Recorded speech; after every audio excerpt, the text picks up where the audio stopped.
प्यारे बच्चों, good morning. आज हम लोग पढ़ेंगे समास के बारे में। तो आइए हम लोग देखते हैं समास की परिभाषा, डिफिनीशन ऑफ द समास।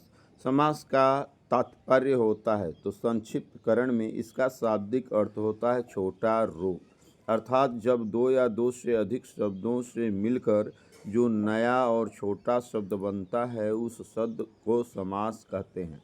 अगर दूसरे शब्दों में बात किया जाए तो दो या दो से अधिक शब्दों से मिलकर बने हुए एक नवीन एवं सार्थक शब्द जिसका कोई अर्थ हो को समास कहते हैं। मतलब जब दो या दो से अधिक शब्द मिले, एक नवीन शब्द बने और उसका कुछ अर्थ निकलता हो तो उसे हम क्या कहते हैं? समास कहते हैं। आइए हम देखते हैं नेक्स्ट। आज हम लोग पढ़ेंगे द्विगु समास के बारे में। समास 6 होते हैं लेकिन एक एक समास पढ़ा जाएगा, तो आज इसमें हम 2 समास पढ़ेंगे, द्विगु समास और द्वंद्व समास। आइए हम जानते हैं द्विगु समास किसे कहते हैं। द्विगु समास में जब दो पद होते हैं तो जो पूर्व पद होता है वह संख्यावाचक होता है और कभी कभी उत्तर पद भी संख्यावाचक होता है, लेकिन अधिकांशतः पूर्व पद ही संख्यावाचक होता है। तो इस समास में प्रयुक्त संख्या किसी समूह को दर्शाता है, किसी अर्थ को नहीं। इससे समूह और समाहार का बोध होता है, उसे द्विगु समास कहते हैं। आइए उदाहरण में देखें, जैसे नवग्रह। नवग्रह का अर्थ होता है 9 ग्रहों का समूह।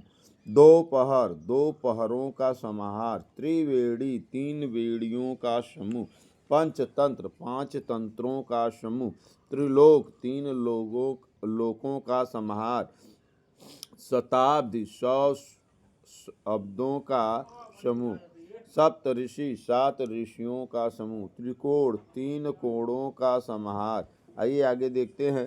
सप्ताह, 7 दिनों का समूह। तिरंगा, 3 रंगों का समूह। चतुर्वेद, 4 वेदों का समूह या समाहार।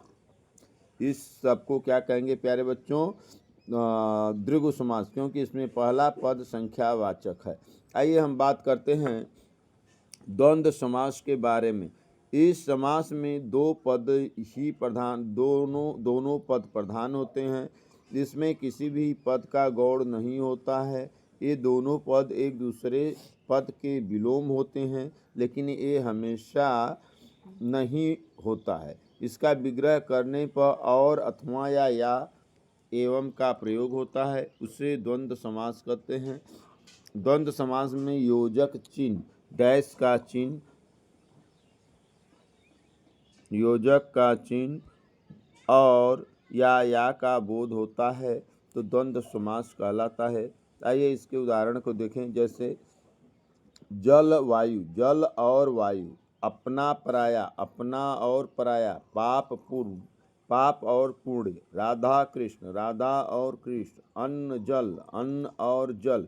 नर नारी, नर और नारी। गुण दोष, गुण और दोष। देश विदेश, देश और विदेश। राम सीता, राम सीता और राम। माता पिता, माता और पिता। भाई बहन, भाई और बहन।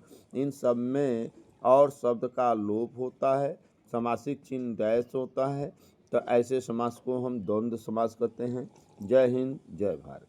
आप लोग शेयर करना, लाइक करना, सब्सक्राइब करना न भूलें।